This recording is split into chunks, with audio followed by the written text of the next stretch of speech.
question là, et non des moindres. Quand tu parles d'un lieu où sont les choses qui n'existent pas, est-ce qu'il s'agit de l'antimatière?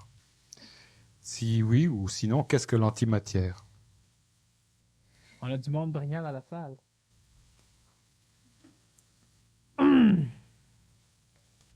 L'antimatière, ce n'est pas tout à fait... Bon, alors évidemment, j'espère que la personne a quelques connaissances au niveau de l'astrophysique.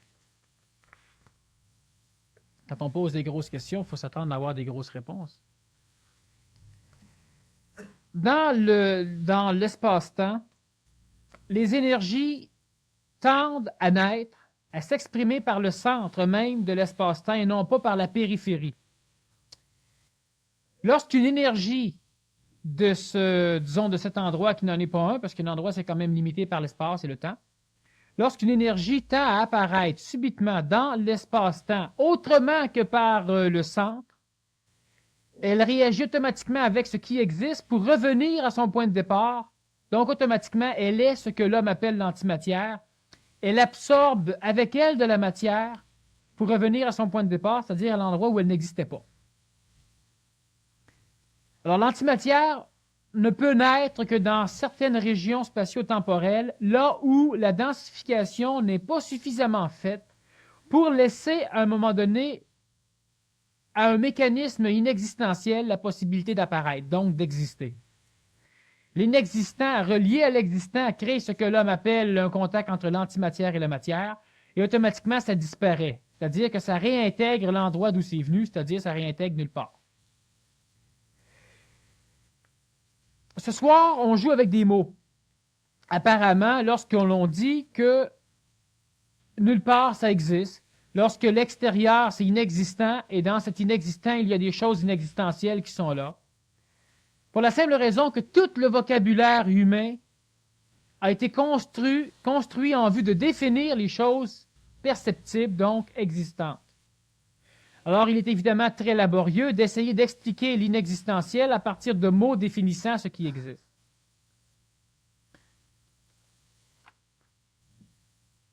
Quelques appréciations ici sur la conférence. C'est la première fois que je viens. Je trouve votre conférence très bonne. Mais il y a bien des mots que je ne comprends pas. Qu'est-ce que je fais? Lecture, autre. Et ici, maudite bonne conférence.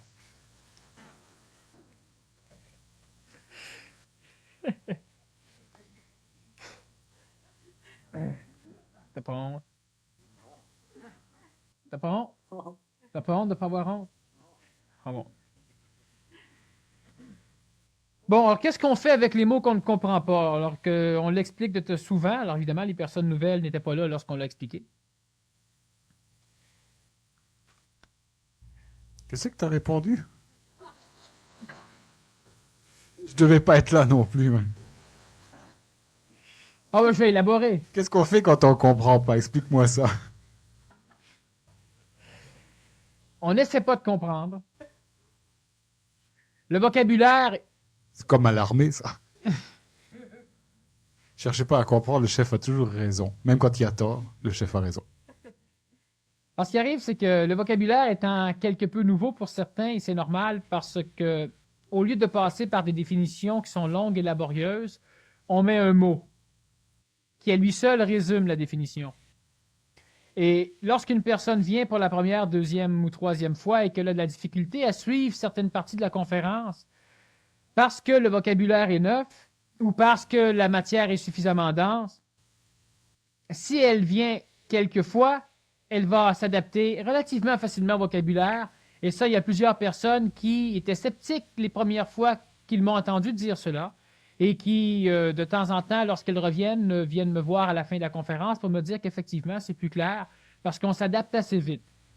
Autre chose, le Centre de l'universalité donne la première partie enregistrée sur cassette à ceux qui achètent un billet pour la prochaine fois, justement pour pouvoir permettre, sans dépense de la part des personnes, d'amener avec eux la conférence. De cette façon, ils ont la possibilité de pouvoir réécouter et peut-être recomprendre et s'adapter aux mots. De la faire écouter à leur belle-mère aussi. Oui, S'il y a un s'ils ne les contentieux aiment à pas, liquider, là, c'est le temps. c'est ça. Alors disons que c'est les choses à faire. Lire, évidemment, ça peut ne pas nuire. Maintenant, il faut faire attention. La majorité des livres qui ont été écrits à l'extérieur du Québec ne portent pas nécessairement le même vocabulaire parce qu'ils ne traitent pas nécessairement de choses aussi hautes ou aussi avancées que ce que l'on va faire au Québec. Il y a certains livres qui peuvent approximativement se rapporter au vocabulaire québécois, mais ils vont être entourés d'un vocabulaire encore plus complexe, ce qui fait que ce n'est pas nécessairement un chemin intéressant à suivre. La meilleure chose, c'est d'écouter et on finit par comprendre. Lorsqu'on va à l'école et qu'on commence à apprendre un peu la physique, le vocabulaire est aride. Après quelques cours, on commence à comprendre. Lorsqu'on commence en biologie ou en médecine, c'est aride. Après quelques cours, on comprend. C'est la même chose. Est-ce que l'énergie supramentale est du même plan que le plan causal? Y a-t-il des êtres réels qui dépassent la hiérarchie solaire dans la conscience sur le plan physique, terrestre?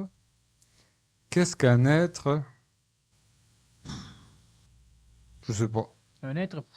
Un être, un être classique, chastique? Ah, christique! Ah, ok. Vous devez écrire mal. On va commencer à sointer là-bas. Est-ce que l'énergie supramentale est du même plan que le plan causal? Le plan causal tel que défini par la conscience de l'homme est le plan supramental. Parce que dans la conscience limitée de l'homme, l'énergie supramentale est l'énergie intentionnelle, donc est l'énergie qui crée la cause. C'est-à-dire, elle est l'énergie qui va s'exprimer dans l'effet chez l'homme. Pour l'homme, l'énergie supramentale est la cause de ce qui se passe dans le plan planétaire. Et dans le plan planétaire, l'homme vit les effets. Il y a donc un contexte de cause et d'effet. La cause serait intelligente parce qu'elle orchestre et l'effet serait passif, donc inintelligent parce qu'il subit. Mais il faut comprendre aussi que dans le plan supramental, il existe un autre plan causal. Mais que pour l'esprit humain, en-delà du plan mental, l'énergie supramentale devient pour lui un plan causal. Donc, dans la tradition ésotérique, le plan causal est bel et bien le plan supramental dont je parle. Y a-t-il des êtres réels qui dépassent la hiérarchie solaire dans la conscience, sur le plan physique terrestre? Sur le plan physique terrestre, il n'y en a pas. Sur le plan vibratoire terrestre, il y en a. Il n'y en a pas beaucoup. Au niveau de la conscience solaire, il y a un être qui, traditionnellement, est l'équivalent de cette conscience solaire intégrale. Et cet être est celui que nous connaissons depuis longtemps sous le nom d'Iramabif. Nous connaissons aussi sous le nom de Lazare. Et que nous connaissons aussi sous le nom du comte de Saint-Germain. C'est la question suivante. Sur quel rayon travaille-t-il?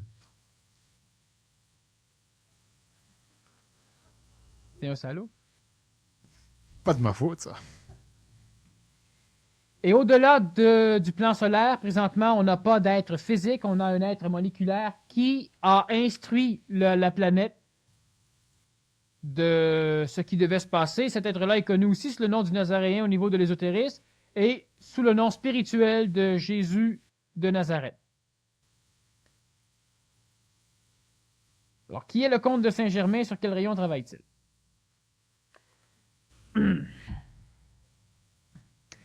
Saint-Germain est un être qui a une tendance innée à voiler et à cacher tout ce qu'il fait.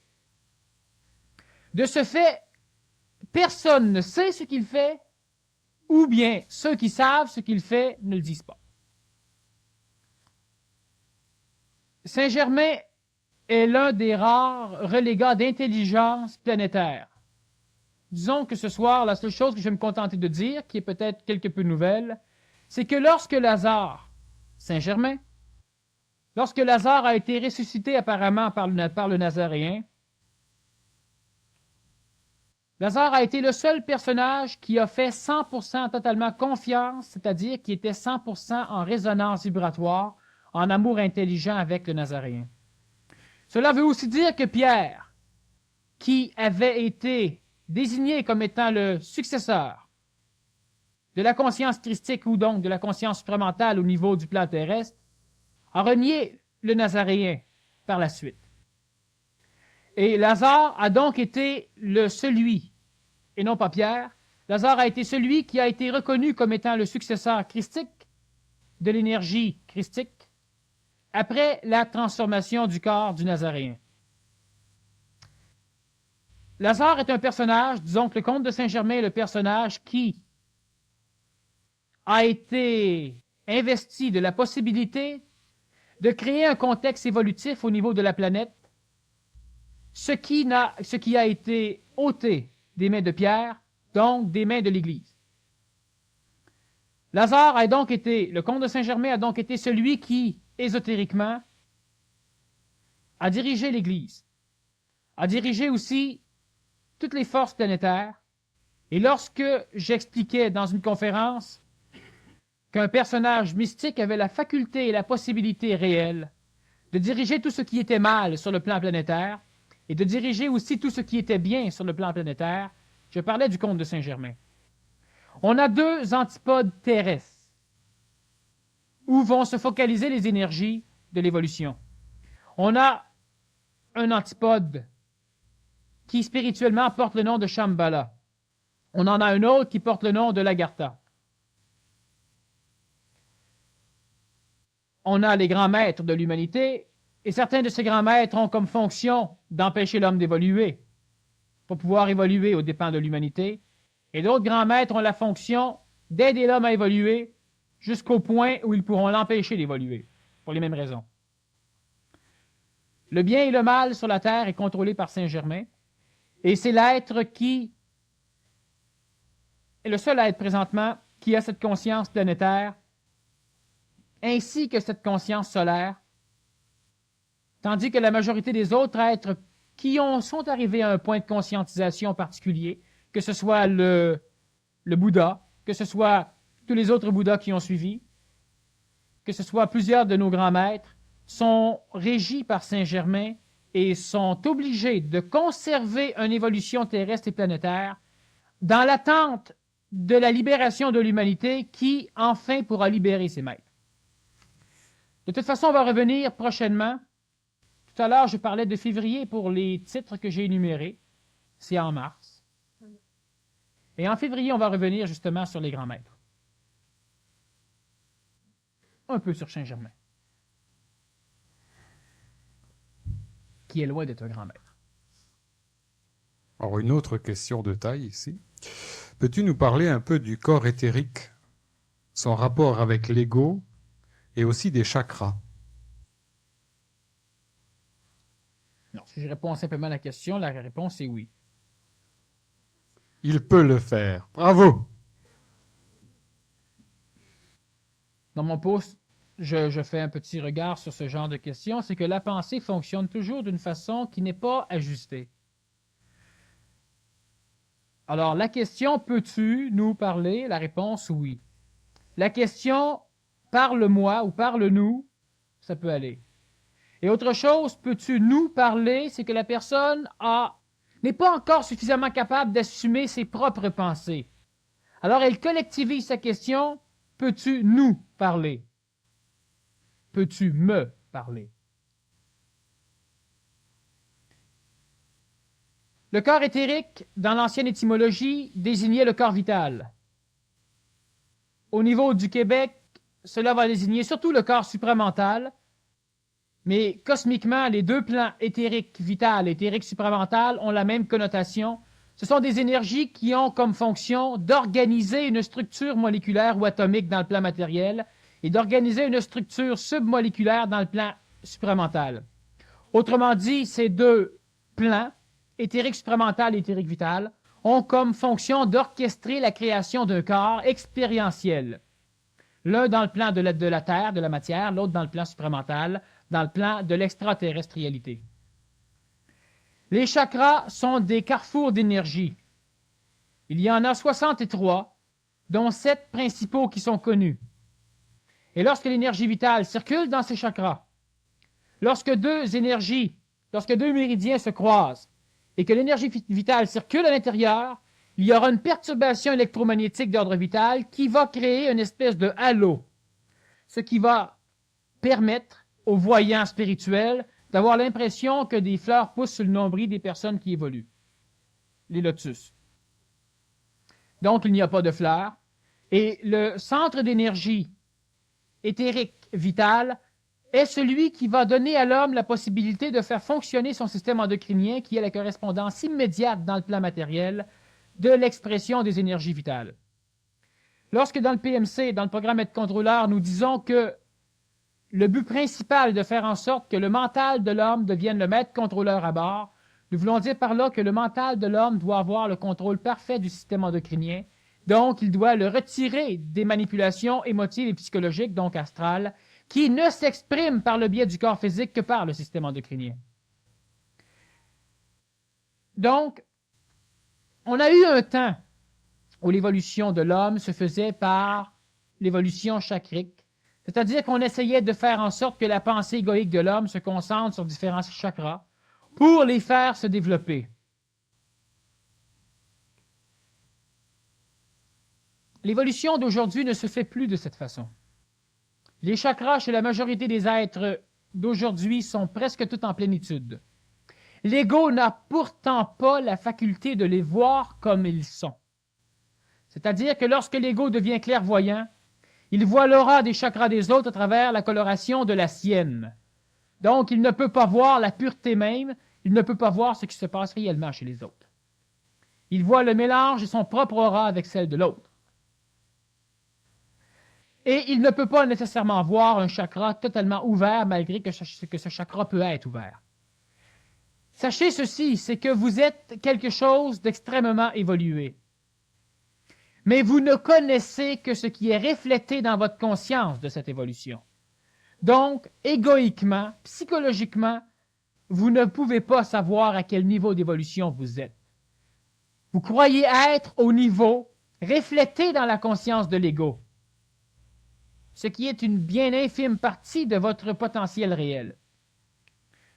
L'évolution présente se fait par une descente d'énergie, par le biais du chakra coronal, par le biais du chakra de la tête, qui va forcer la glande pinéale à travailler comme un troisième cerveau, à ajuster l'intellect et l'intuition régis par les deux hémisphères cérébraux, de façon à donner à l'homme une triple conscience, une conscience beaucoup plus constitutionnelle, une conscience beaucoup plus réelle, une conscience galactique.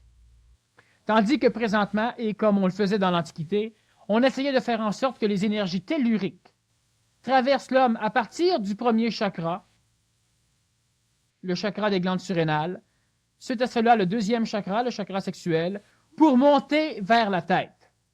Ce mécanisme est opéré, accompli. L'évolution présente de l'homme se fait maintenant par infusion d'énergie solaire, c'est-à-dire non plus par initiation lunaire, tellurique, terrestre, mais par initiation solaire. Donc, les énergies supramentales descendent chez l'homme et vont orchestrer maintenant le fonctionnement des énergies vitales de façon à opérer dans le corps physique une mutation qui permettra à un moment donné à la conscience de l'homme de ne plus refléter exclusivement que la perception de l'ego, mais de refléter aussi l'apprentissage instantané supramental. Une personne ici qui dit ça fait au moins 1 an que je viens au centre et je n'ai jamais compris les mots fusion, fusionner. Pourriez-vous me les définir dans une définition simple? Il est temps que la personne pose la question.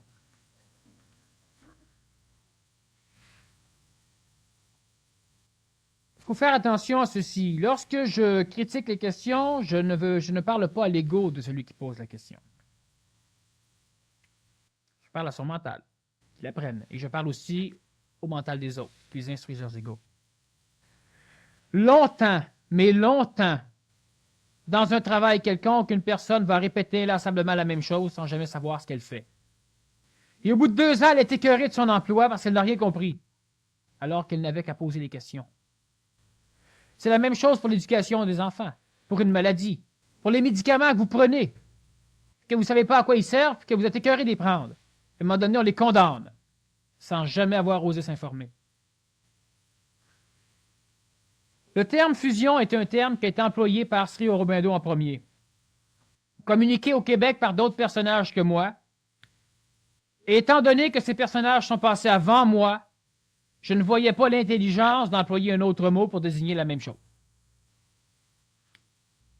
Lorsque nous parlons de fusion, moi je parle surtout de contact. Le mot fusion veut dire, au niveau ésotérique, un peu la même chose qu'il veut dire au niveau chimique. Lorsque l'ego, qui crée une enveloppe séparatrice entre l'intérieur de lui-même et l'extérieur, arrive à se connecter à quelque chose d'autre, qui fait partie de l'homme réel, mais que l'ego a toujours banni, et auquel l'ego a toujours voulu avoir un contact. Il a ce contact. Il parle à Dieu, il parle à son esprit, il fait ce qu'il veut. Lorsqu'il y a une fusion, cela veut dire que l'ego accepte de disparaître pour s'amalgamer totalement à l'énergie nouvelle qui descend. Présentement, on parle de fusion supramentale. Alors, l'homme n'est plus en contact avec l'énergie supramentale. Lorsque la fusion a été opérée, l'homme est supramental. Lorsque la fusion de l'ego s'est opérée avec votre corps physique, le corps physique a commencé à avoir des émotions. Il a commencé à avoir une accélération cardiaque lorsque la psychologie vivait quelque chose. Il a commencé à transpirer, à rougir, à avoir différents symptômes d'expression d'émotion lorsque la fusion entre l'ego et le corps physique a été opérée. C'est-à-dire lorsqu'il n'y a plus eu de séparation évidente entre l'ego et le corps physique. Lorsque la fusion mentale apparaît, c'est lorsqu'il n'y a plus de séparation évidente, donc lorsque l'ego cesse de refuser l'intellect ou lorsque l'ego cesse de refuser le mental. Il y a eu fusion. Lorsqu'une personne dit « Ah, je suis en contact avec le supramental » ou lorsqu'une personne dit « Je suis en contact avec un plan extraterrestre » ou lorsque la personne dit « Je suis en contact avec Dieu », il n'y a pas fusion, il y a contact. Lorsque la personne dit « Je suis Dieu », il y a peut-être juste contact et l'ego s'honorifie de ce contact. Et lorsque la personne parle, et lorsque la personne est capable d'assumer ce qu'elle dit, elle ne se prend plus pour un autre, elle est l'autre. C'est-à-dire que l'homme n'a plus de contact avec les plans supérieurs, il y a eu une fusion totale, donc l'homme est intégré à ces plans supérieurs. Ou si vous préférez, le plan supérieur est maintenant intégré chez l'homme. L'homme est supérieur. Non pas péjorativement, énergétiquement. Donc, lorsque nous parlons de la fusion, est-ce qu'on a des personnages fusionnés au plan supramental au Québec? Certains disent oui pour l'écologie de leur public. Mais s'il y en a, il n'y en a pas beaucoup. Je reste aussi écologique qu'eux. Lorsqu'un être est fusionné, il est totalement désassujetti. Lorsqu'un être est fusionné au niveau supramental, il est totalement désassujetti de toute manipulation psychologique planétaire. Pour l'homme ancien, il devient un Dieu. Pour lui-même, il reste lui-même, avec une conscience plus étendue. Donc, lorsque nous parlons de fusion, nous parlons d'une intégration complète des deux parties, de l'homme terrestre et de l'homme extraterrestre, de l'énergie humaine et de l'énergie supramentale. Vous n'avez plus de contact avec l'énergie supramentale, vous n'êtes plus manipulé par l'énergie supramentale, vous êtes supramental, autant que présentement vous êtes mental et que vous êtes émotif, psychologique, vital et physique. La fusion s'est opérée dans les 4 plans. Elle s'est opérée au niveau du plan physique, vital, astral, psychologique, émotif, mémoriel et mental. Votre fusion, elle est presque complétée au niveau mental. Le contact supramental commence et un jour, il y aura une fusion supramentale. Lorsque j'aborde la fusion réincarnative, lorsqu'une personne se réincarne, il y a chez elle plusieurs personnalités de d'autres vies qui vont habiter le même corps. Et lorsque toutes ces personnalités qui vont se chicaner longtemps pendant l'évolution du corps physique vont être fusionnées, cela voudra dire qu'on n'aura plus de chicane intérieure, la personne aura enfin une paix intérieure. Elle sera unique à l'intérieur, non plus colérique et pacifique, non plus haineuse et encore une fois pacifique. Elle ne désirera pas un meuble une journée pour le détester le lendemain, en vouloir un autre. Elle ne changera pas d'auto toutes les années parce qu'elle n'aime plus ce qu'elle a acheté.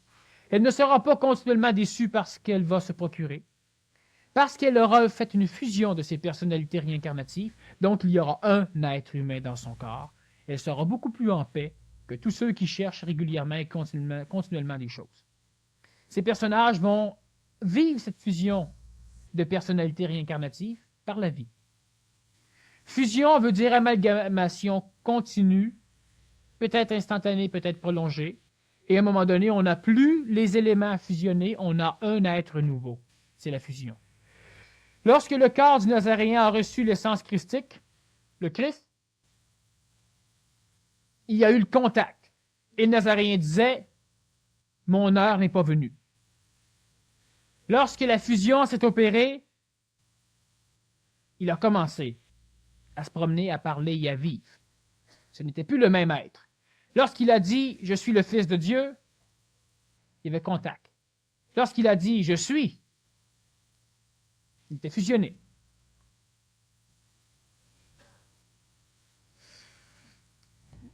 Où se trouve le noyau de l'égout? Ça se peut-tu? Ah, de l'ego. Où se trouve le noyau de l'ego et comment est-il créé? J'étais sceptique comme une fosse avec cette question-là.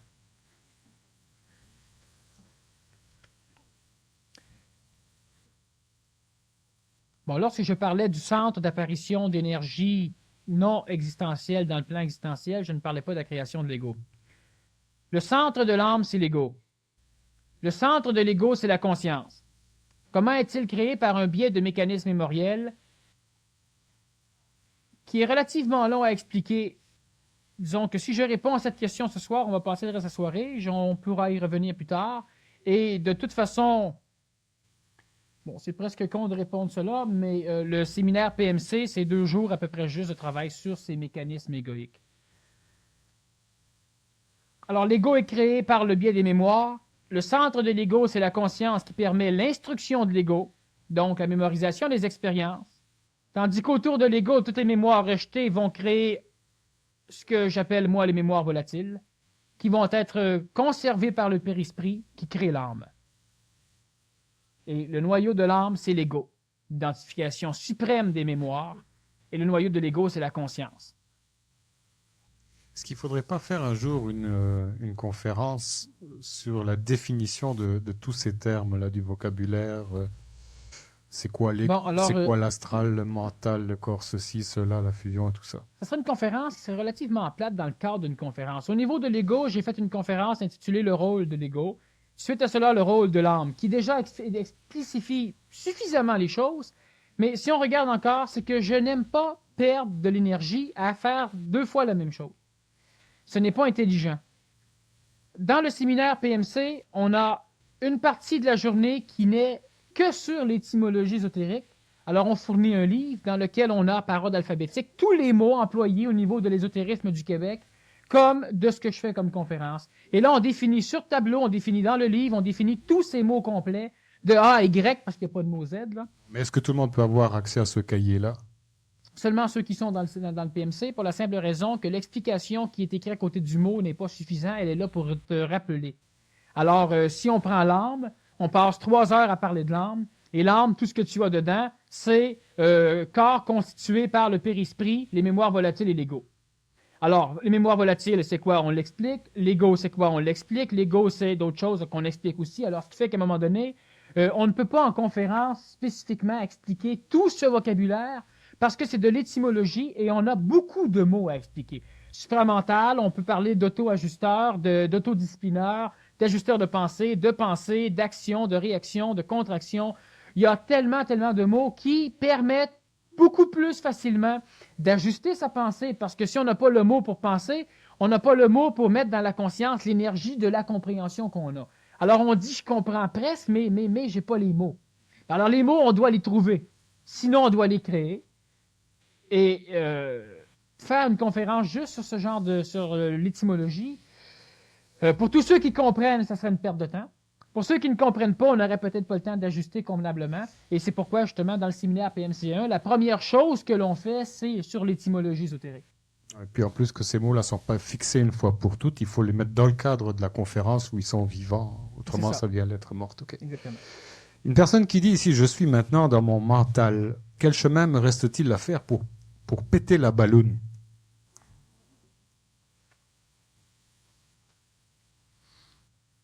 Qu'elle poursuive son cheminement dans son mental, puis un jour, elle aura la réponse. Est-ce que l'énergie supramentale peut être manifestée dans la matière au niveau d'une province ou d'un pays par une quantité X de gens individuels, si cela se peut, quand et où? Alors oui, oui, oui. Quand, dans le Québec ésotérique, Québec qu'on a défini assez clairement, je crois, la semaine dernière, ou dans le Québec, quand le Québec sera suffisamment prêt, Québec ésotérique, ça va de soi. Présentement, au Québec, on a de plus en plus d'êtres qui sont effectivement des expressions de l'énergie supramentale, donc des ajusteurs de pensée collective. Plus cela va aller, plus il y aura de ce genre d'êtres humains. Présentement, on a beaucoup moins de naissances, c'est normal, parce que le contexte sociétaire ne permet pas l'apparition de corps physiques permettant l'expression correcte, originale, d'hommes nouveaux, donc d'hommes ayant cette conscience supramentale, cette conscience nouvelle. Dans quelques années, disons quelques années, on aura des naissances en vague. On a expliqué un peu ce mécanisme aussi lors de la conférence, je crois, la psychologie de l'enfant nouveau. Alors, fixer une date, c'est ridicule pour la simple raison que c'est un processus qui va en grandissant. Il y a eu aussi 2 symposiums qui ont été faits là-dessus, sur le rôle de la conscience au Québec et vice-versa. Ouais. C'est ça. Alors, disons, c'est pas que je veux être plate, mais pour la simple raison qu'il y a des personnes qui étaient là lors de ces conférences, connaissent déjà les réponses. Ça serait, disons, fastidieux un peu de répéter. Tandis qu'on a déjà les cassettes, les conférences sont déjà dessus. Alors, la personne qui veut réellement savoir, alors elle va s'arranger pour savoir. Et si c'était une question passe-temps, ben alors il n'y a aucun problème. J'ai cru comprendre dans une de vos conférences précédentes que l'enfant est plus avancé, évolué que ses géniteurs. Que penser de la dégénérescence que je constate chez l'homme d'aujourd'hui par rapport à nos prédécesseurs? Exemple, force physique, dentition, maladies dégénératives, etc. La découverte de la puce, ouais, en informatique, est plus facile que la découverte de la roue. Bon, alors l'évolution ne se fait plus au niveau du plan physique, elle se fait surtout au niveau du plan neuronique, donc au niveau du cerveau. Lorsque l'homme passe par une période où son cerveau augmente en fonction, en formation, automatiquement l'ego va se servir de ce cerveau pour essayer de s'accaparer une sécurité qu'il n'avait pas avant. Tandis que, dans l'Antiquité, l'homme n'ayant pas une cérébralité suffisamment développée pour acquérir cette sécurité, il ne la devait qu'à sa force physique. L'homme nouveau comprend l'intelligence du corps physique. Alors, automatiquement, il va s'arranger pour avoir un corps physique en santé, suffisamment puissant, bien développé, bien nourri. Ce que l'homme transitif et l'homme ancien a oublié complètement. Alors, tant que je ne pouvais pas me fabriquer des armes, je me fabriquais des poings. On a eu des arts martiaux où on avait la technique de la main de fer. La personne prenait des mains conventionnelles, elle les trempait dans du charbon, dans du sable brûlant, pour créer une corne autour de sa main, et à un moment donné, il était même capable d'enfoncer des clous de 4 pouces avec un seul coup de poing dans du chêne. Aujourd'hui, est-ce que c'est essentiel? Non. Tu peux être efféminé, tu prends un revolver, puis tu tires. L'objectif même de l'évolution du corps physique, comme l'objectif même de l'évolution de l'homme, est de lui acquérir une sécurité. Lorsque l'homme découvre par sa neuronique la possibilité de transformer la matière de façon à créer une sécurité de plus en plus dévastatrice, il abandonne son corps physique. Il n'en a plus besoin, apparemment. Alors il compense par des médicaments, au lieu de compenser par une alimentation médicamenteuse, disons, qui prévient. Il compense par des médicaments, encore une fois, ou par une chaise roulante, ou par le câblo-sélecteur à distance, au lieu d'avoir à se bouger physiquement. C'est plus rapide, c'est plus sécurisant, tu es plus maître de toi ou de l'extérieur. Et lorsque l'homme commence à avoir cette conscience nouvelle, il sait que son corps physique, il n'en a plus besoin pour s'acquérir la sécurité. Mais c'est le seul véhicule qui permet l'expression des énergies intelligentes Et c'est le seul véhicule qui va aussi permettre l'expérimentation pour forcer l'ego à se transmuter en énergie supramentale. Donc, la dégénérescence que l'on a vue, elle était collective, sociétaire, instructive. Lorsque les enfants viennent au monde, ils ont des corps physiques qui ne sont pas nécessairement habilités à bûcher du bois. Mais par l'éducation, si elle est intelligente, ces corps physiques vont devenir totalement souples, totalement forts, suffisamment forts pour pouvoir faire plusieurs choses. Ils auront des corps physiques approximativement d'athlètes. Vous s'entendez, je ne parle pas de ceux qui font les Olympiques, mais au moins un corps physique suffisant pour que lorsque tu glisses des marches d'escalier, tu arrives en bas ses fesses en riant d'un fou rire et non pas en broyant parce que tu as une hanche de brisée. Donc, un corps physique suffisamment adapté à la vie physique, à la vie matérielle, ce que l'homme transitif oublie souvent, ce que l'homme ancien a oublié complètement. Et il aura quand même une neuronique suffisamment avancée parce que plus le corps physique est en santé et plus le cœur fonctionne, plus les vaisseaux artériels sont en bon état, donc plus le sang circule, plus le sang est oxygéné, donc plus le cerveau est oxygéné. Plus le cerveau est oxygéné, plus l'homme peut fonctionner. Alors donc, cette dégénérescence, elle est apparente au niveau physique, tandis qu'il y a une évolution réelle et massive au niveau du plan neuronique. Et lorsque cette évolution sera suffisamment complétée, l'homme recommencera à retrouver un corps physique, mais il ne l'aura pas par la génétique. Il l'aura par l'éducation. Tandis que présentement, l'homme a un système d'intelligence intellectuelle par l'éducation, mais pas tellement par la génétique. Je ne sais pas si tu vas comprendre la question, moi ça me dit rien. Que pensez-vous de l'histoire ou C. Fisher? Dis-tu quelque chose? Maudite bonne conférence, ah bon. Histoire du C. Fisher.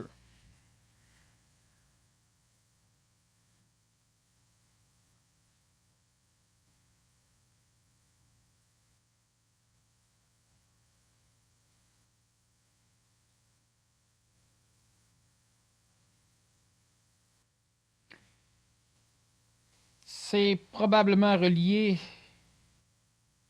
à l'histoire de bateau.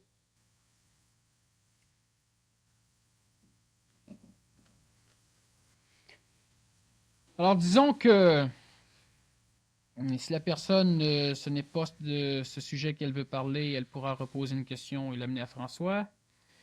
En 1929, on a eu 2 bateaux de pêche terre-neuviens qui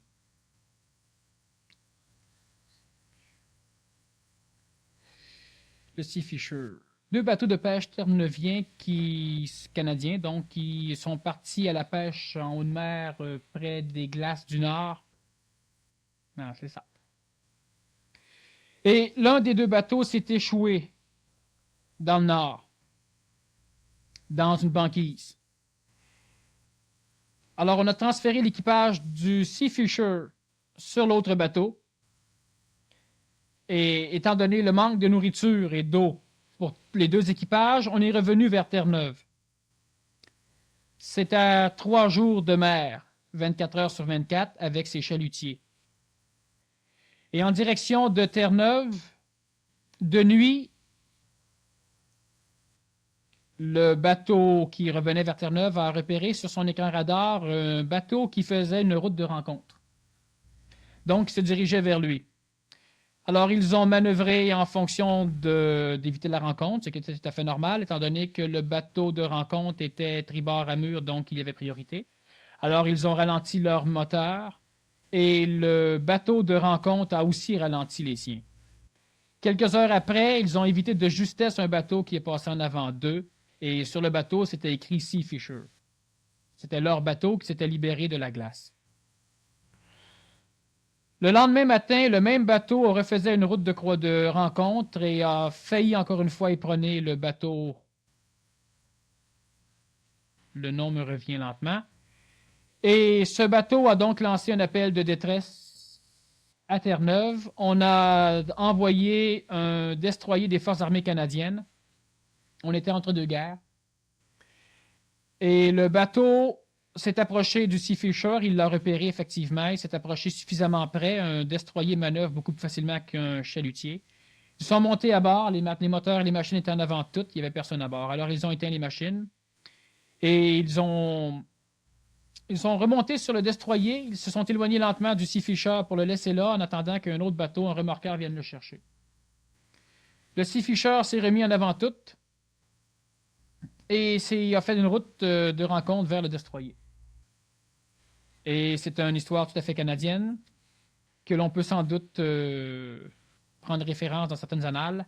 Le destroyer a ouvert le feu sur le Sea Fisher et l'a coulé. Alors, si ce n'est pas de cette histoire que la personne veut parler, il n'a qu'à amener une question. Que pensez-vous de l'histoire du Sea Fisher? Qu'est-ce qui force un bateau à couler un bateau? Alors, c'est une bonne question. On va parler de manifestations matérielles, astrales. On pourrait citer de toute façon immensément d'autres phénomènes terrestres en regard avec les bateaux, comme en regard aussi avec les automobiles, avec les avions, avec la matière. Lorsqu'un phénomène matériel en bon état de route est capable de se libérer d'une entrave de glace pour par la suite faire une route de rencontre, il y a quelque chose qui est difficilement compris par l'homme ancien et qui est difficilement perceptible par la conscience de l'homme transitif. Il y a ce mécanisme qui oblige des énergies pseudo-intelligentes qui n'ont pas eu la faculté ou la possibilité, la chance, dirait l'homme ancien, d'être exprimées dans un corps physique et qui ont besoin, pour pouvoir être nourris dans leur propre évolution, de créer dans l'émotivité égoïque de l'homme des mécanismes qui vont forcer celui-ci à exprimer une énergie émotive, suffisamment dense pour pouvoir servir de corps aux énergies évolutives hors contexte humain. On va parler des énergies sataniques, on va parler des énergies diaboliques, on va parler des énergies noires, chose sur laquelle je vais revenir dans la conférence qui est Satan. Alors évidemment, la personne devance un peu cette conférence. Que penser de cette histoire? C'est quelque chose qui est totalement véridique, c'est quelque chose qui se peut totalement. Lorsqu'on parle des statues qui ont suinté et qui ont saigné, je répète toujours, parce que ça, c'est la trappe-nigo la plus constituée au niveau des plans astraux. Mais alors là, merde, mais tenez-vous. Lorsque l'on fait saigner une statue et qu'on découvre que c'est une mystification, qu'est-ce qu'on fait? On rit.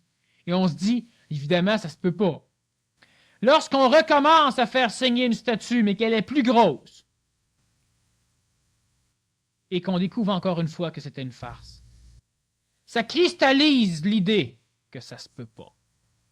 Mais lorsque la journée où ça saigne, puis que ça se peut, qu'est-ce qui se passe dans la conscience cristallisée de l'homme qui maintenant a été instruit que ça se pouvait pas?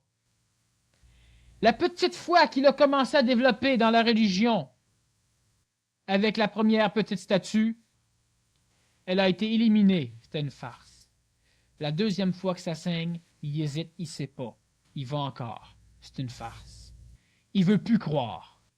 Mais quand ça va se mettre à saigner pour le vrai, la petite foi qu'il développait va se transformer en une foi inconditionnelle. On va l'avoir fourré royalement. Le fait de dire « ça ne se peut pas », on le savait, surveillez-vous. Parce que le fait de bannir complètement une possibilité, parce que cette fois-ci, elle était fausse, vous prépare à un choc drôlement plus renversant qui peut vous démolir beaucoup plus rapidement que tout ce que vous aviez pu penser. Les énergies astrales de bas niveau, donc extrêmement proches des énergies vitales, ceux qui constituent la matière, ont la faculté bien nette de manipuler la matière. Que ce soit par la possession d'une maison, d'une demeure, que ce soit par l'apparition d'esprits, que ce soit par la transformation d'une automobile en quelque chose d'autre, que ce soit aussi par le suintement ou le saignement, que ce soit par la manipulation matérielle, comme d'un bateau ou comme d'un avion.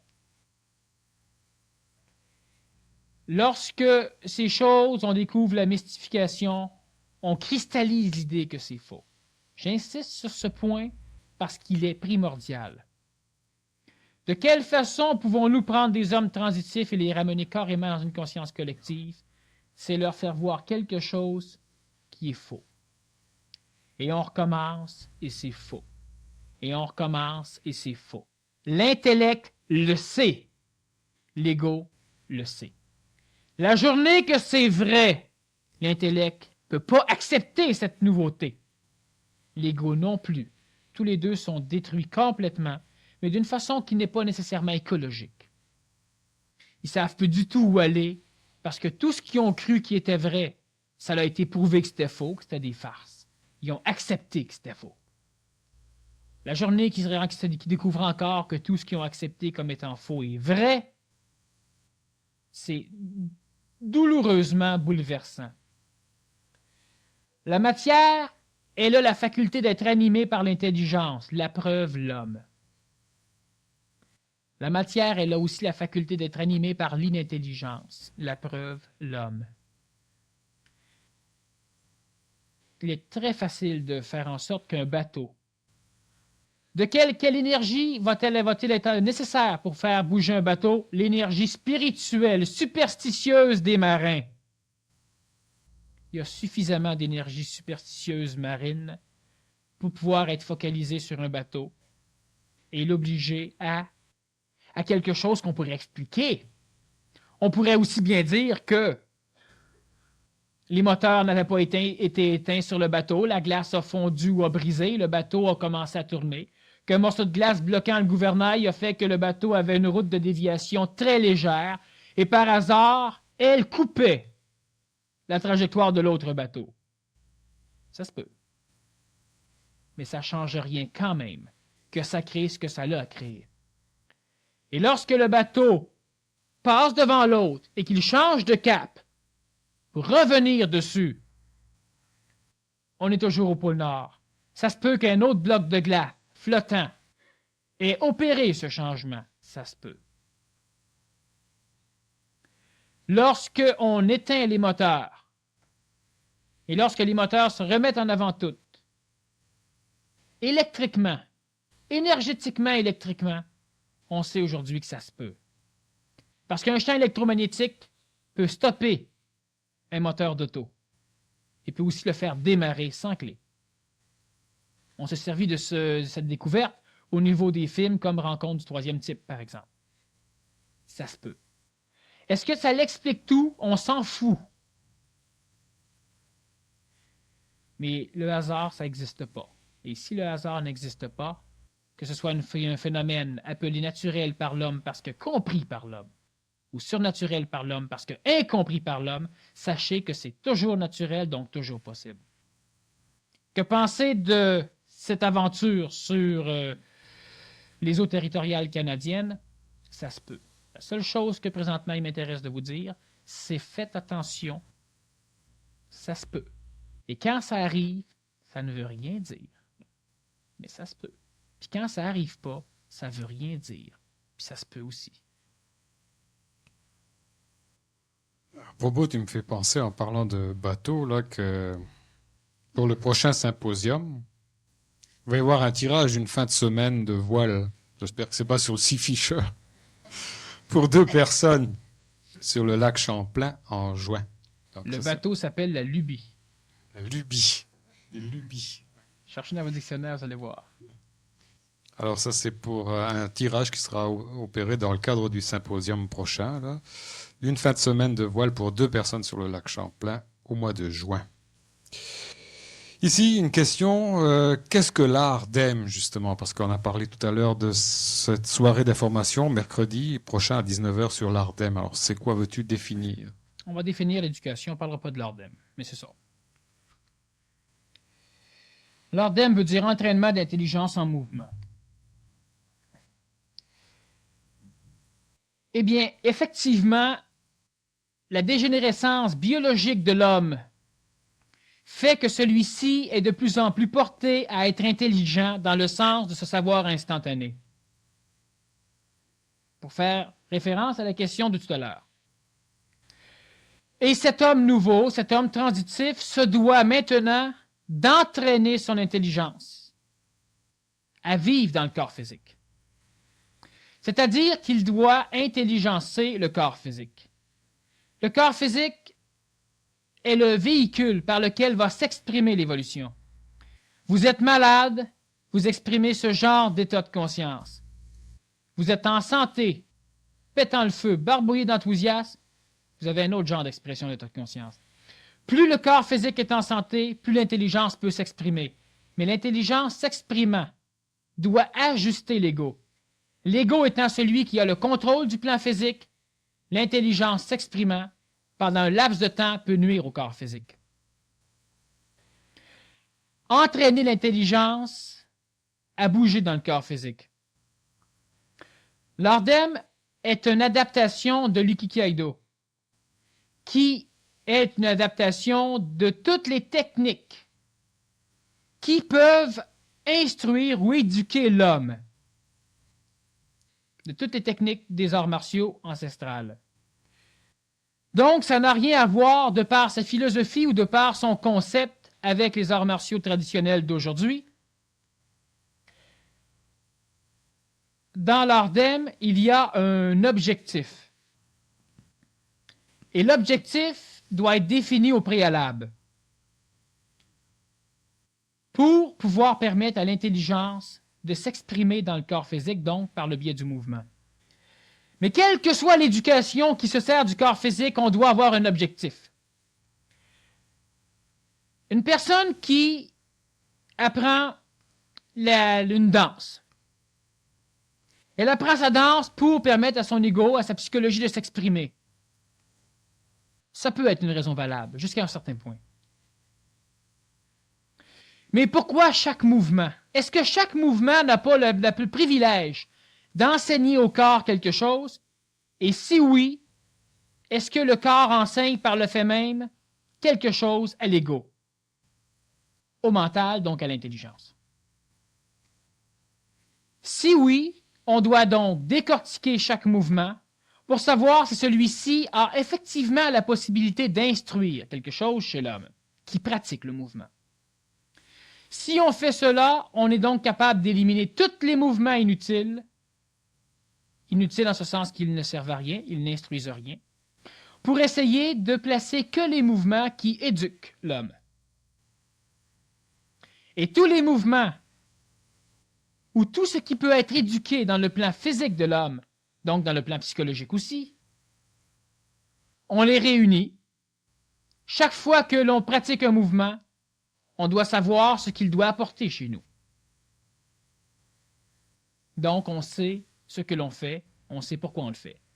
Et l'ordem, c'est justement l'expression matérielle de toute la gestuelle physique de l'homme dans un cadre objectif. Chaque mouvement, chaque technique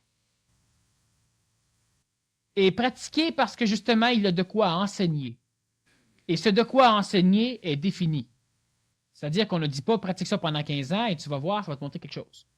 À la longue, tu vas finir par « non ». Chaque fois que vous pratiquez une technique ou quelque chose, vous devriez toujours vous demander « pourquoi je fais ça ». Et si on n'a pas la réponse à vous donner, peut-être c'est bon, peut-être c'est pas bon. Si vous n'avez pas de réponse, c'est de replacer dans l'inconnu, dans l'inconscient, le travail énergétique de votre évolution. Alors, si on parle de l'ordem, ça s'adresse évidemment aux enfants comme aux adultes, comme aux personnes qui se disent âgées. C'est un système éducatif, mais par le plan physique.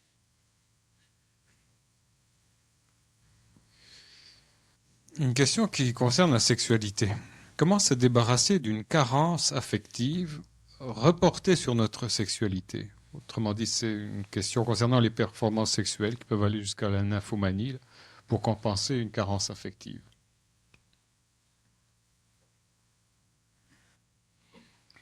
Bon. Il semble aussi que la personne prend conscience qu'elle fait de la performance sexuelle pour compenser sa carence affective, à régler son problème? Alors, évidemment, c'est une question qui pourrait demander beaucoup d'élaboration pour que la personne arrive réellement à comprendre ce qui se passe. On va profiter, disons, de la question pour éliminer déjà certaines choses.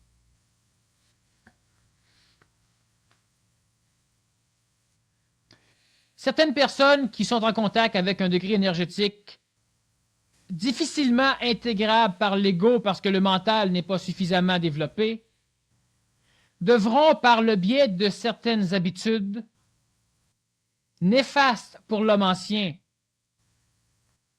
temporairement fastes pour l'homme transitif, brûler cette énergie. Pour l'homme ancien, lorsqu'il fume, il se détruit. Lorsque l'homme transitif a besoin de fumer, il disperse le trop-plein d'énergie qu'il ne peut intégrer. Donc, il se protège. Certains vont le faire par le biais de la masturbation. Certains vont le faire par le biais de performances sexuelles. Certains vont le faire par l'alimentation. Certains vont le faire par le jeu. Toujours conscients du problème. Mais c'est un moindre mal, alors ils le font.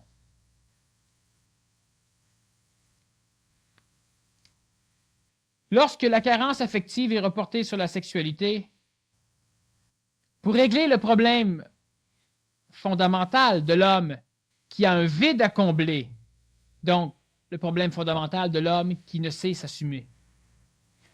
Lorsque l'homme n'est pas capable de s'assumer, c'est qu'il a passé une partie de sa vie, à mettre dans les mains de l'extérieur ses propres énergies, de façon à ce qu'un jour l'extérieur le lui donne.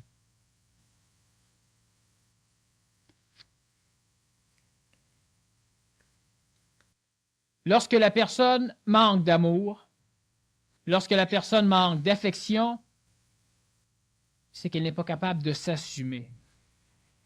Elle va donc aller chercher chez autrui ce qu'elle croit manquer chez elle. La sexualité, si c'est un homme, peut être un mécanisme qui permet de consumer la trop grande énergie intelligente qui tend à le diriger. On a expliqué dans la conférence La psychologie de l'homme nouveau les mécanismes inhérents à la différenciation des différents corps de l'homme et de la femme qui vont porter l'homme à être sexuel. Lorsque c'est la femme qui, par le biais de la sexualité, va rechercher l'affectivité, c'est parce qu'elle sait qu'elle n'en aura pas autrement qu'en passant par ce mécanisme sexuel. Ou encore parce qu'elle a fait une transposition, la sexualité pour elle lui amène de la sécurité, donc de l'affection, ce que l'homme ne recherche pas nécessairement. Comment combler ou comment se débarrasser? En conférence comme ça, on ne peut pas y répondre. C'est un mécanisme qui est beaucoup trop vaste, beaucoup trop grand, et surtout, étant donné que c'est une lacune, une carence d'affection, la réponse serait, pour l'ego, totalement à l'encontre de ce que lui croit avoir besoin. Pour s'en débarrasser, la personne devra avoir des chocs suffisamment violents pour faire éclater quelque chose chez son ego qui refuse totalement de comprendre l'absurdité de son propre mécanisme. Alors, ce qui fait que on ne peut pas y répondre comme ça. La personne va avoir sa réponse dans la vie. Elle peut avoir la réponse en parlant à quelqu'un en face à face. Mais elle ne peut pas avoir la réponse dans une conférence. Sauf évidemment si elle avait déjà la réponse et qu'il lui fallait un coup de pouce. Parce qu'elle ne pouvait s'autoriser à avoir la réponse. Alors, lorsqu'on donne un coup de pouce, elle pense que la réponse vient de quelqu'un d'autre et là, elle peut se l'autoriser. On va passer à travers toutes les questions. Il nous reste encore quelques minutes. Est-ce que tu veux peut-être aborder en partie le thème de la conférence que tu donneras dans le cadre du symposium? rencontre avec des hommes nouveaux. L'intéressant du symposium, c'est que les personnes vont rencontrer d'autres facettes de l'homme nouveau, d'autres commentaires de l'homme nouveau, et de quoi je vais parler lors de ce symposium, je n'en ai aucune idée. D'ailleurs, il n'y a personne qui a aucune idée. Dans ce Exactement, symposium-là, il pour n'y a la pas simple de raison. thème défini. On n'a pas besoin de se préparer. Chose certaine, ça va être intéressant parce que je connais les conférenciers. Si on regarde même les titres de mes conférences, ce sont des titres que d'autres personnes trouvent, qu'on place, qui sont un sujet intéressant. Et d'ailleurs, tu le sais pour l'avoir expérimenté. 10 minutes avant la conférence, je ne sais toujours pas de quoi je vais parler. Alors, encore moins pour le symposium où il n'y a même pas de titre. Maintenant, si c'est une rencontre avec les hommes nouveaux, il faut spécifier qu'il y a une femme qui fera partie de ce symposium-là. La langue française étant ce qu'elle est, l'homme signifie l'humain. On vous demandera de venir encourager cet élément féminin. C'est assez rare qu'il se manifeste dans un symposium. Je pense que c'est la deuxième fois sur Ça va frustrer 12 beaucoup de symposiums. personnes qu'une femme daigne se prendre pour un homme. Et c'est là l'intéressant de voir enfin une femme qui est elle. Qui est de volonté réelle, pas de bonne volonté. Exactement. Puis les hommes qui la contournent, c'est un être humain qui est à côté d'elle, puis les hommes qui sont là sont des êtres humains aussi. Il n'y a personne qui se prend pour personne, mais ça peut frustrer beaucoup de personnes. Mario m'a fait parvenir une petite feuille, là, c'est écrit dessus. Après la fin de la cassette, répondez à une dernière question. Je pense que c'est une affaire technique, ça. Je sais pas pourquoi. Alors, je peux toujours t'en poser une. Ah bon? Parce que là, la cassette est terminée, on vient Alors, d'entendre la pose-moi une musique. question. Bon, alors demain, il y a une conférence ici qui est donnée par Raphaël Payer et qui s'intitule La conscience supramentale. Alors j'aimerais, moi, que tu essayes de définir, que tu définisses simplement quelle nuance ou quelle différence il peut y avoir dans ta démarche, dans tes expériences